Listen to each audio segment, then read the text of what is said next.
Welcome back to the Butler Grizzlies pregame show. We are joined, as we are each and every week, by the head coach, Brice Vignery. And Coach, what a way to end the regular season. I mean, you couldn't probably draw it up any better than this. A chance for the Grizzlies to win an undefeated conference championship, and in order to do so, they have to beat one of their fiercest rivals, the Coffeyville Red Ravens. Just talk about what the scenario means to you.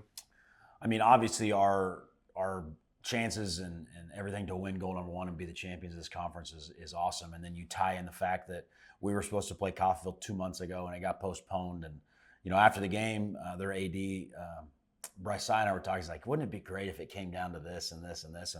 And here we are, and it's coming down to it. But I am a firm believer our kids are ready to go. Our program's ready to go. I think they understand what's at stake. And each week you just kind of see, I was talking to our AD earlier this week, and I told him there's really not a situation that we haven't really seen in a game this year. And so I feel like we're battle tested, we're weathered, and we're ready to play. And there's a lot of belief in our program, a lot of confidence from our kids. But we also know that Coffeyville's an extremely good football team.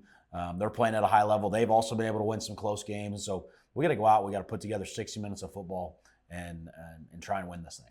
The Red Ravens, as you said, very talented. They're a team that very old school. They like to run the ball and play defense. So let's talk about what your defense has to do to stop them. Yeah, so I mean, they're big and physical up front.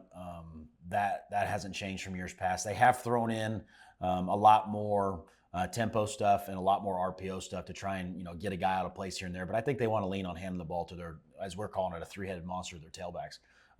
They're all pretty much clones of each other. One's a little bigger, but they're two guys that their feature guys are pretty much clones. They run extremely hard between the tackles. Their offensive line is huge. They're athletic. They're physical.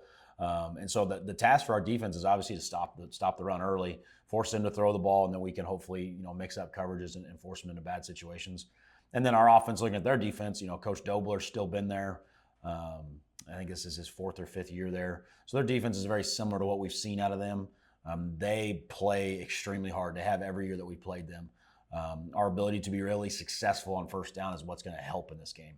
I think they've averaged 3rd and +7 almost 60% of the time in the last 3 games. And so our ability to be good on first down, be really good on second down, and get first downs and stay on the field. But just us, again, gaining confidence and doing those things, it's going to take a full team effort. And then special teams, they're extremely good in special teams. They got a really good kicker.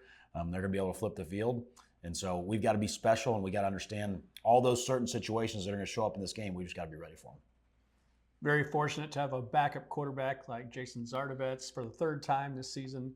He came in after an injury to the starter, Mason McHugh, and he delivered the game-winning drive when it counted. So, I mean, what's it like to have 2 guys who can lead your offense like that? It's great. I mean, you always strive to have one, and we've got 2. And so our ability to keep using them in different ways is going to benefit our offense, going to benefit them. And they're both very unique, and they're both very different, but they both play at a very high level. So I think it benefits the whole team no matter who we got out there. All right, so this is a team that early on had struggled to win here at BG Products Veteran Sports Complex, but you've gotten victories in each of the past 2 weeks. I would think that your confidence at home now is really high, and one more ride here at BG Products Veteran Sports Complex for this team. Yeah, that's what I'll tell them. Before the game is his last chance for some of these guys to go out here and play here, and it's the last chance that we as a team will get to a guaranteed game to play. And so I think they understand that. I think they really understand what got us to this point and how we got to this point. It was from hard work and being disciplined and doing all the right things. And so I don't think they're going to go out there and squander this opportunity or waste it by any means. And lastly, if you win today, undefeated league champs, undisputed league champs. If you lose, you're falling into a 3-way tie where you still win a league championship, which is great. But I don't think you guys want to share. No, I don't think anybody in our program, I don't think anybody in this town, at the college, anywhere wants to share this thing. And so I always ask our team every week one simple question, and they've answered it every single day. And I'm going to ask them again before we play. And they just keep going. They keep playing. They keep grinding. They keep doing the things that really good teams do. Those are the thoughts of the head coach, Brice Vignery, ahead of today's game against Coffeyville. More of the Butler Grizzly pregame show coming up next.